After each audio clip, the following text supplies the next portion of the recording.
Okay, let's unpack this. Today, we're doing a deep dive into something really interesting, basically a script for handling small talk. Yeah, it's from a professional resource, and it's aimed squarely at English learners, sort of A2 to B2 level.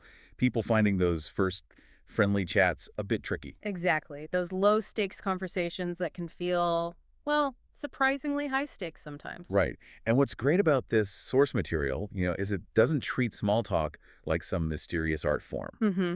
Like something only native speakers intuitively know. Precisely. Instead, it lays it all out. It gives you steps, a structured process. So our mission today is to pull out that structure, right? To give you, the listener, a kind of roadmap. That's the plan, a clear four-step guide so you can build that conversational confidence in English. Turn that anxiety into something, well, actionable. I really like that, making it actionable. It's not just theory. It's like, here's what you do. Yeah.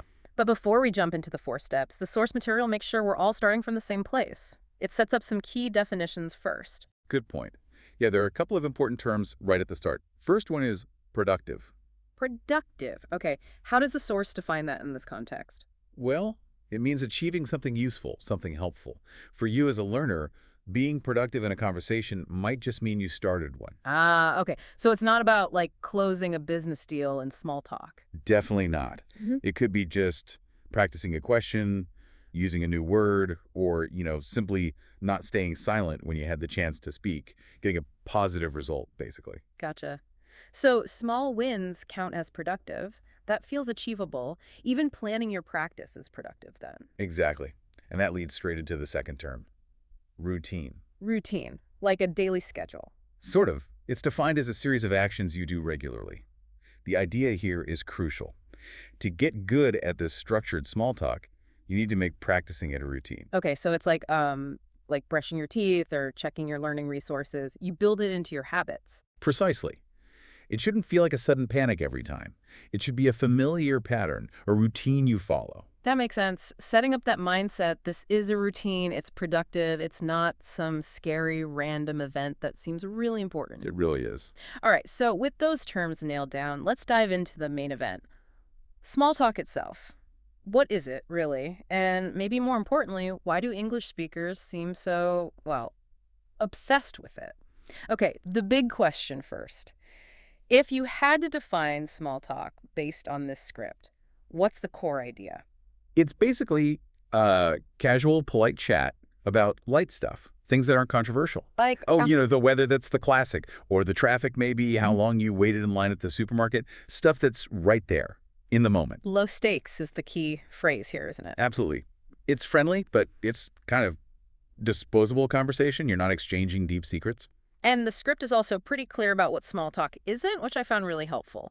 Oh, yeah, definitely. It explicitly says, this is not the time for philosophy or your deepest feelings or, politics and religion. Right. The source actually warns you, doesn't it? Don't walk up to a stranger and ask about, like, global economic policy. Ah, yeah, exactly.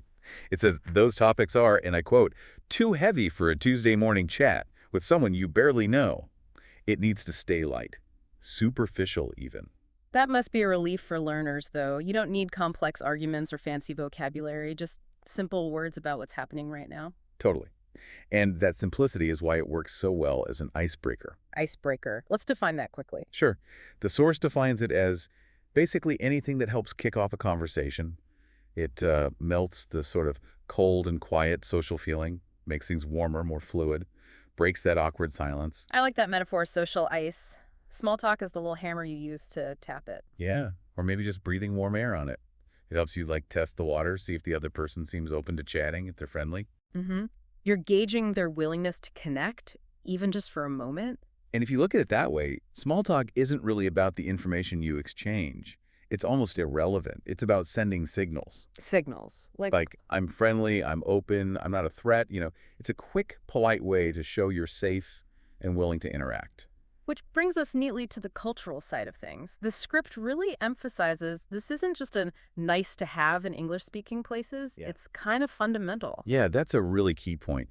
In many English-speaking cultures, just standing there in silence, especially if you're near someone, can feel awkward or even unfriendly. Right.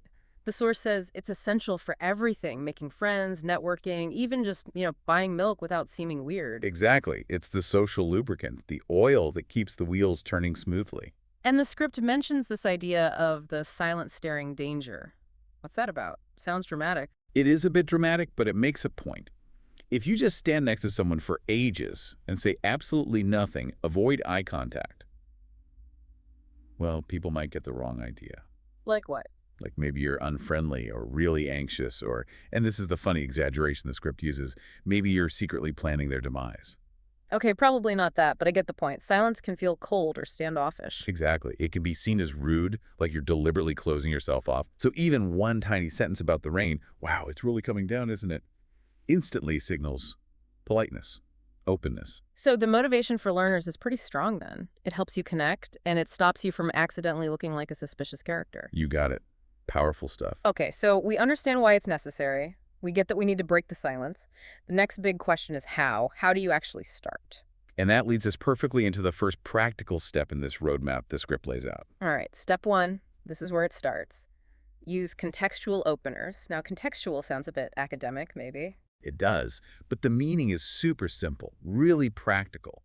Contextual just means related to the situation right now, the place you're in, the thing you're both experiencing together. So, not random topics, like don't ask about their vacation last year. Exactly. Forget stuff that needs background info. Focus on the immediate shared reality, the smell of coffee in the cafe, the fact the bus is late, the music playing, something you both know about right now. That makes a lot of sense, because if I just invent a topic, maybe they don't care or know anything about it. Right. But if you comment on the terrible music playing in the elevator, You know exactly what I'm talking about because they're suffering through it too. precisely, you've instantly got common ground. It takes the pressure off you to be wildly creative. You just describe what's there. It's low risk and relatable. That's a huge relief, I bet, for learners. Definitely. So let's look at the specific examples the source gives, because they're tailored for that A2B2 level. Okay. Like waiting for a bus. Yeah. Classic small talk scenario. Perfect example. You use the shared situation. Wow, this bus is late today. Simple present tense. Or, gosh, I hope this rain stops soon. Again, simple structure. You're both in the same boat, waiting for this late bus or getting wet. Shared misery. And shared misery loves company, right? It weirdly builds a tiny connection. Okay, what about a slightly different setting? Say, a work event, like a coffee break at a conference. Still casual, but maybe a bit more professional. Same principle. Focus on the shared context, the event itself. You could comment on the food. The appetizers look amazing. Have you tried the mini sandwiches? Or maybe the speaker. That last talk was really interesting, wasn't it? Exactly. The key thing is the other person needs zero extra information to understand what you're talking about. It's right there in front of both of you. Okay, this feels doable. But you mentioned the work event example brings up something crucial in step one, the hook. Yes, the conversational hook. This is super important. And the script really stresses the difference between just making a statement and using a proper hook. Right, because if I just say, it is cold, what happens? They might just nod Yeah. or say, yep, and silence. Conversation over before it began. Dead end. So you need to actually invite them to respond. How do you build that invitation in, especially with simpler A2 level grammar? The script suggests a simple three-part structure for the hook. Part one, the statement about the shared reality. It is cold. Okay. Part two, a tag question, isn't it? This little tag immediately prompts agreement or disagreement. Ah, the tag question, like a man, isn't it? Right. It's simple but effective. Very effective. And then, part three, add a tiny personal detail or feeling. I really regret not bringing a warmer jacket. Okay, let's put it all together. It is cold, isn't it? I really regret not bringing a warmer jacket. Perfect. Now, what can they respond to? Well, they have to agree or disagree about the cold because of the isn't it? Yeah. And they can comment on my silly jacket choice. Exactly. You've given them an easy way in, an opening. They can say, oh, me too. This jacket is useless. Now you've got a little back and forth going. That tag question plus the personal comment really does seem to transform it from just an observation into an actual invitation. It really does. Yeah. The source highlights tag questions as a fantastic tool for A2 learners. High utility, easy to learn, instantly makes things more interactive. So step one is find that shared reality and then frame your comment as that three-part hook statement, tag, personal detail. You got it. It takes away the fear of picking the wrong topic because you're literally talking about the ground beneath your feet or the air around you. It Yeah. gets you from zero to connection. Okay, brilliant. We've nailed step one. We used our hook about the awful rain. Terrible weather, isn't it? My umbrella is completely useless. And the other person replies, oh, tell me about it. Mine too. Success. But now what? Yes, the dreaded pause. That moment where you think, okay, great, they replied. Uh-oh, what do I say next? The internal panic monster wakes up. Right. My English vocabulary has just vanished. Help. If you stop there, the conversation just fizzles out. You end up back in that awkward silence you tried so hard to avoid. So the script has a solution. It does. Step 2.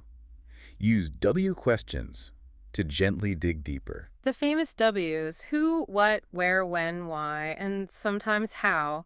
How do these keep the ball rolling? Or like a little bridge. They help you smoothly shift the focus. You move from the shared context, the rain, the bus, to the person. Their life, their plans, just a little bit. It's a gentle transition. Okay, let's use our rain example. They agreed the weather is miserable. How do I bridge to something personal using a W question? You could use where or what. Maybe ask, so where are you heading today in all this rain? Now they have to tell you a little bit about their day, their destination. Or if we were in that supermarket queue, maybe look at their basket. Exactly. You could ask, oh, that looks interesting. What are you planning to make with all those spices? You're using what based on an observation? It's a way to show interest in them, not just the shared situation. Gently finding slightly more personal but still safe topics. Yes. And this brings us to the absolute core rule of step 2, something the script really emphasizes.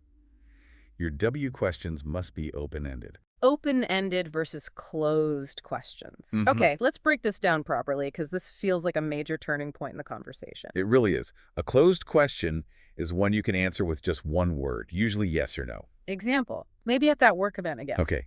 Closed question. Did you enjoy the keynote speaker? Answer yes or no. And clunk. Conversation stalls again. Right. Dead Okay. end. So how do we make that open-ended? You use what or maybe how. Instead of did you enjoy, you ask, what did you find most interesting about the keynote speaker? Now they have to give some detail. They have to explain their thoughts, maybe mention a specific point they liked or didn't like. Exactly. They have to provide a bit more of a narrative. You're forcing them gently to give you more material to work with. Let's try another one. Maybe you're looking at some art in a cafe. Closed question. Do you like this painting? Risky? They might just say no, and then awkwardness. So the open-ended version, use what or why. What is it about this painting that catches your eye? Or even, what kind of art do you usually like? It encourages them to talk about their taste, their opinions. Requires more than just yes or no. I see. The whole point of the open-ended structure is to make it almost impossible for the conversation to die after just one word. You got it. It's like tossing them a slightly bigger ball. Yeah. It takes a bit more effort to respond, but it keeps the game going much more effectively. Ensures the flow. Okay, that makes sense. Now, the script also mentions something important for A to B2 learners here. Keeping the language simple in these questions. Oh, absolutely vital. No need for super complex grammar or fancy vocabulary here. Keep the W questions short, clear, easy to understand. So, asking about someone's job. We don't want... It's something terrifying like, might you elaborate upon the fundamental parameters constituting your current professional occupation? Huh. Yeah, they'd probably just run away. Exactly. Keep it simple, friendly, direct. What do you do for work? Or maybe, what kind of work is that? Or how long have you been doing that? Simple past, simple present, easy stuff. The simpler the question, the less brain power the learner uses on forming the sentence. And the more they can focus on actually listening to the answer, which conveniently leads us right into the next step. Perfect. So, step 2 is the engine. Use simple, open-ended W questions to gently shift from the shared context to the other person, keeping the conversation moving. All right, we've done it. We opened with context, step 1. We asked a good open-ended W question, step 2. And guess what? They're actually talking. They're giving us details. Now what? Now comes the magic. Step 3. Practice active listening and find the follow-up hook. Active listening. Okay, sounds important. What does it mean in practice here? It means you're not just waiting for them to stop talking so you can jump in. You're really tuning in. Listening to understand and, crucially, listening for little keywords, specific details, interesting phrases. Why is grabbing those details so important for small talk? Because it's the secret sauce. Firstly, people generally like talking about themselves, or at least their experiences. When you pick up on a specific detail they mentioned, it shows you were actually listening. Makes them feel heard, Yep. validated. Exactly. Yeah. And secondly, for you, the learner, it's brilliant because you don't have to invent something new to say. You just recycle their words. You use the detail they gave you. Okay, let's walk through an example. We asked, say, what's keeping you busy these days? Step 2. And they reply, maybe with a bit of feeling, oh, I'm trying to paint my whole kitchen white. It's taking forever, and honestly, it's a total disaster. Okay, I hear keywords there. Kitchen, white, forever, and ding, ding, ding, disaster. That's the hook, right? The emotional or interesting word. Perfect. You zero in on disaster. That's your follow-up hook. Now, how do you use it? Repeat it and ask why. Exactly the structure the script suggests. Yeah. Repeat the hook plus ask why or how. So you'd say something like, oh, wow, painting a kitchen sounds like a huge job. Why is it such a disaster? Ugh. So now I'm not just generically asking why. I'm specifically asking about the disaster they mentioned. Precisely. You've turned basic small talk into, like, mini story time. You've given them permission, encouragement even, to elaborate on their painting woes. The connection gets a little deeper. Because they feel understood, like I care about their kitchen disaster. Yes, and this brings up another really critical point from the script for step 3. Your emotional tone, your reaction. Meaning, I can't just sound like a robot. Please don't. If they say, it's a disaster, and you respond in a flat, monotone voice, a disaster. How interesting. That kills the mood instantly. Right. Kind of creepy, actually. Totally. You need to show some natural human reaction. Use little phrases like, oh no, or really, that sounds stressful. Your face, your tone of voice, they need to match the feeling. Show you actually care, even just a little, about their white paint troubles. Okay. Show genuine, or at least polite, interest. Let's try another scenario to make sure we've got this hook technique. Waiting in line at a coffee shop. Okay. You step 1, commented on the long queue. Then step 2, you asked, what are you getting today? And they say, just grabbing a quick espresso. I need the caffeine. I was up late finishing a really tricky report for work. Okay, potential hooks there. Espresso, caffeine, up late, tricky report. I think tricky report sounds like the most promising one to follow up on. Good choice. So how do you use it? Repeat and ask. Repeat and ask why or what, maybe. Oh, a tricky report sounds tough. What made it so difficult? Perfect. Again, you've shown you listened, picked up the specific detail, tricky report, and invited them to share a bit more. You're personalizing the chat. Okay, I'm getting it. Step 3 is like being a conversation detective. You listen for clues, the disaster, the tricky report, the rare book, and use those clues to ask the next question. And by using their words, you're reinforcing your own learning, too. Makes it feel less like an interrogation and more like a real back and forth. It does sound less scary when you put it like that. More like a game with structure. That's the idea. But, even the best games sometimes, well, they don't quite work out as planned. We need to be ready for that, too. Ah, yes, the reality check. Sometimes, despite our best efforts with steps 1, 2, and 3, the conversation just kind of dies. It happens. Maybe the person is just really shy. Or maybe they're distracted, short on time, or honestly just not interested in chatting right then. And the script says the #1 rule here is... Don't force it. Yeah. This is absolutely crucial. You have to respect the signals. If you've asked a nice open-ended follow-up question, step 3, and you're still getting really short one-word answers, maybe looking away. Time to back off. Exactly. The script advises you have 2 options now. Pivot or end gracefully. If you keep pushing and asking questions when they're clearly not engaging, you risk seeming pushy or awkward. Yeah, forced small talk is painful for everyone involved. Totally defeats the low-stakes, friendly vibe. Okay, so option 1, pivot. How does that work? The pivot is like a gentle course correction. You tried digging a bit deeper on one topic, like the kitchen disaster. It didn't work, so you smoothly switch to something else completely different. But crucially, you go back to something neutral and broad, like in step 1. So if my "why was the painting a disaster?" question got a shrug and a dunno, just messy, what's my pivot line?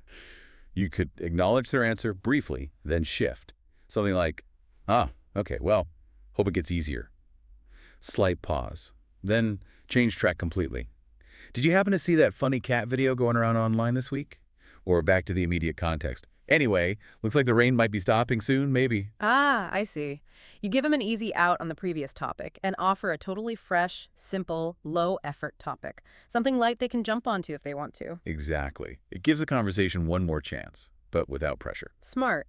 But what if the pivot doesn't work either? Or if, the reason the conversation needs to end is external, like my bus finally shows up or my coffee is ready? Then we move to the second option, the graceful exit. This is just as important as the opening. You need to signal clearly, but politely, that the chat is over. Right, can't just turn and bolt the second my latte appears. Yo, that would undo all the friendly groundwork you just laid. You need a short, clear, closing sentence. Something that expresses thanks or good wishes and leaves a positive feeling. Keep it warm, natural. What are some good, simple examples the script suggests for A2, B2 level, easy exit lines? Yeah, it gives a few really useful ones. Things like, well, it was really nice chatting with you. Enjoy the rest of your day. Or, okay, my bus is here, but thanks for the chat. Hope you have a good one. Simple, friendly, future-focused. Standard, polite phrases, easy to memorize and practice. Exactly. But the script adds one final touch to make the exit even better. Personalization. Like bringing it back to something we talked about. Precisely. If you can, tie your exit line back to a detail you remember from the conversation. It shows you were really listening, right to the end. It makes the whole interaction feel more complete and, well, human. So for the person with the kitchen disaster, You could say, well, great talking to you. Seriously, good luck with all that white paint. or the person with the tricky report, Okay, gotta run, but it was nice chatting. Hope that report goes smoothly from here on out. that little personalized touch at the end really does feel like it seals the deal on a positive note. Shows you remembered them. It makes a difference. It means the small talk achieved its goal. Brief, friendly, connected, and ended warmly. No awkwardness, just a nice little human interaction. So that's the whole structure. Initiation to graceful conclusion. The full four-step roadmap. A way to navigate small talk with a plan, not panic. Hashtag Deb Outro. Wow. Okay, that was incredibly useful. We've really unpacked that script and pulled out a super clear four-step structure for handling small talk. Designed for English learners, but honestly useful for anyone. Yeah, it really breaks it down into manageable chunks. Should we do a super quick recap of those 4 steps? Just nail down that roadmap for everyone listening? Good idea. Okay, step 1. Use contextual openers. Start with what's right here, right now, the shared environment, the weather, the situation, and use that 3-part hook. Statement, tag, question, little personal detail. Step 2. Gently dig deeper with W questions. Ask those open-ended questions: who, what, where, when, why. How to shift the focus gently towards the other person. Keep the language simple. Step 3. Active listening and the follow-up hook. Really listen for specific details, keywords, feelings. Repeat that hook and ask why or how to invite them to share more. And remember that warm, engaged, emotional tone. And finally, step 4. Know when to pivot or end gracefully. If the conversation stalls, don't force it. Either pivot back to a neutral topic or end the chat politely. Use a clear, warm exit line and try to personalize it with a detail you remembered. Perfect summary. When you look at it like that, as a system, small talk seems much less intimidating, doesn't it? It's not some random scary thing. It's a process you can learn and practice. Exactly. It becomes more like a game, an icebreaker challenge you actually have the rules for. It helps lower that anxiety about making grammar mistakes, too. Yeah, because you're focusing on the steps, the connection, not just perfect sentences. And maybe that leads to the final thought here. The most powerful tool you actually have isn't perfect grammar, it's confidence. Just the confidence to try. Mm-hmm. Mastering this structure helps build that confidence. It lets you focus on connecting, not just conjugating verbs. And honestly, most people are just happy you made the effort to talk to them in the first place. Mistakes are usually okay. That confidence built on having a plan, that's key. A fantastic blueprint, really, for anyone wanting to make those everyday English chats smoother and, frankly, less terrifying. Absolutely. So the challenge for you listening is maybe try out step 1. Just that contextual opener with the hook. Next chance you get. See how it feels. Great takeaway. Give it a go. Thanks for tuning into this deep dive, everyone. Yeah, thanks for listening. We'll catch you on the next one.